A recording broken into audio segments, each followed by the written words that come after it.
What did you miss about your country? What did I miss about my country? Like, what do you miss? What Well, did she when she was? Yeah, what? It's only 3 minutes left. I missed that everybody there spoke Russian, and nobody here spoke Russian.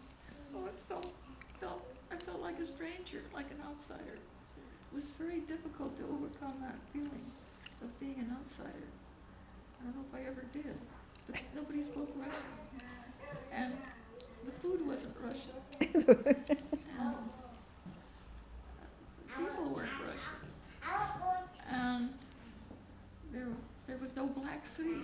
I liked the Black Sea, and I liked the fish that came out of the Black Sea.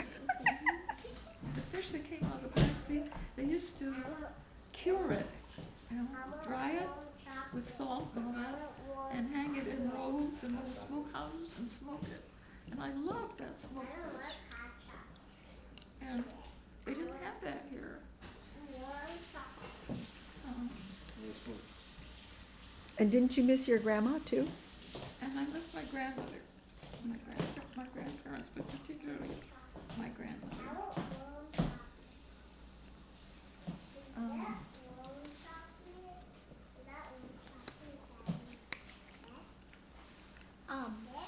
That was it. I think that was, you asked all the same questions I asked. Was it hard to learn English? I don't know. I think, it's not that I think, it's a known fact.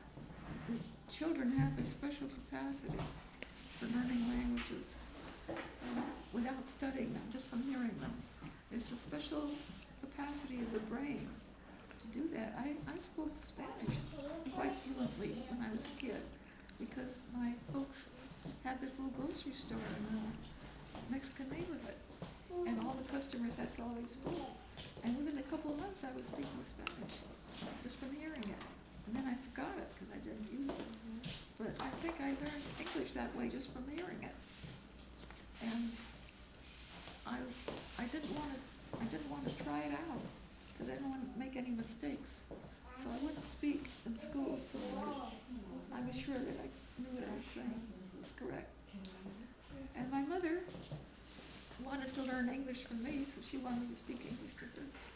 She didn't speak Russian. I already mentioned that.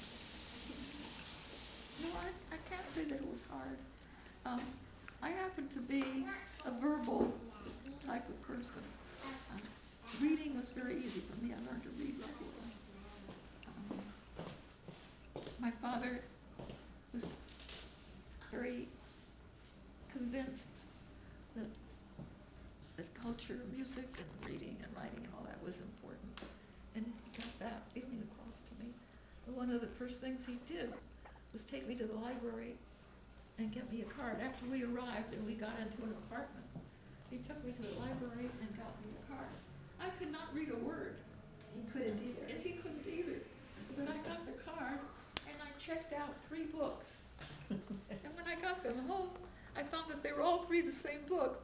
I was so enamored of the illustrations. They were the sunbonnet babies with these little cute sunbonnets. Well, I thought I'd never seen anything so cute in my life. It was just, I was blown away. And I found not only one sunbonnet baby book, I found 3 of them. But when I got them home, even though I couldn't read, I pretty soon figured out that they were the same book.